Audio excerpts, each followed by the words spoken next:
నల్గొండ జిల్లా కొండమల్లేపల్లిలో మహిళ రూపారెడ్డి హత్య కేసు మిస్టరీ ఇంకా వేడడం లేదు. 3 రోజులైనా నిందితుల ఆచూకీ లభించలేదు.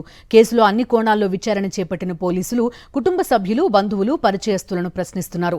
అలాగే భర్త పాత్రపై కూడా అనుమానాలు వ్యక్తమవుతున్న నేపథ్యంలో ఆయన్ను విచారిస్తున్నట్టు సమాచారం. ఈ సంచలన హత్య కేసులో అసలు నిందితులు ఎవరు, హత్యకు దారితీసిన పరిస్థితులేంటి అనే అంశాలపై పోలీసులు లోతుగా దర్యాప్తు కొనసాగిస్తున్నారు. రూపారెడ్డి హత్య కేసులో నిందితుడు పకడ్బందీగా తన వ్యూహాన్ని అమలు చేసినట్టు తెలుస్తోంది. ఏమాత్రం అనుమానం రాకుండా ఉండేందుకు హంతకుడు అన్ని జాగ్రత్తలు తీసుకున్నాడు. ఎటువైపు నుంచి వెళ్తే సీసీ కెమెరాకు చిక్కకుండా ఉండొచ్చో ముందే రెక్కి నిర్వహించి మరీ రూపారెడ్డి హత్యకు పథకం అమలు చేశాడు. ఆ రోజు హంతకుడు ఎటువైపు నుంచి ఇంట్లోకి వెళ్లాడు, ఇంటి పరిసర ప్రాంతాలు ఎలా ఉన్నాయో మా ప్రతినిధి పాశం అశోక్ రెడ్డి వివరిస్తారు. రూపని హత్య చేసినటువంటి నిందితులు సీసీ కెమెరాలో రికార్డు కాకుండా అదే సమయంలో ఎక్కడ ఎలాంటి ఆధారాలు పోలీసులకు చిక్కకుండా పకడ్బందీగా వ్యవహరించినటువంటి పరిస్థితి మనం చూసుకోవచ్చు.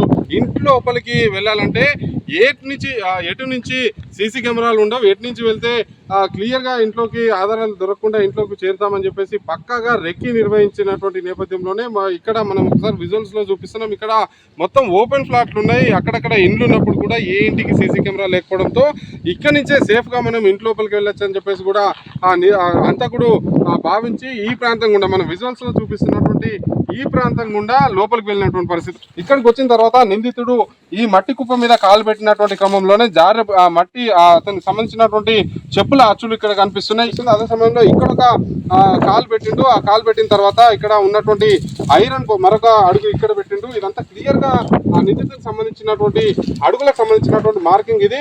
ఇక్కడ నుంచి కరెంట్ పోల్ విరిగిపడినటువంటి కరెంట్ పోల్ మీద కాలు పెట్టిన తర్వాత ఒకసారి మనం కూడా ఆ నిందితుడు ఏ విధంగా గోడ దూకి వెళ్ళండి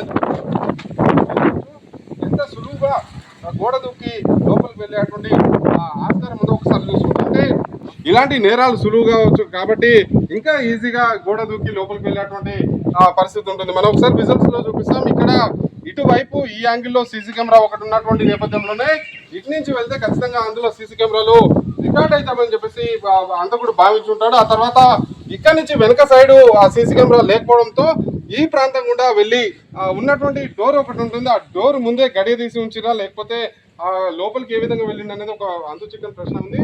ఆ డోర్ గుండా లోపలికి వెళ్ళి ఆ తర్వాత ఆ రూపని అత్యంత దారుణంగా హత్య చేశాడు. అంటే 15 నిమిషాల వ్యవధిలోనే ఆ రోజు సాయంత్రం 5 గంటల 1 నిమిషం సమయంలో లోపలికి రావడం, గేట్ తీసుకోవడం.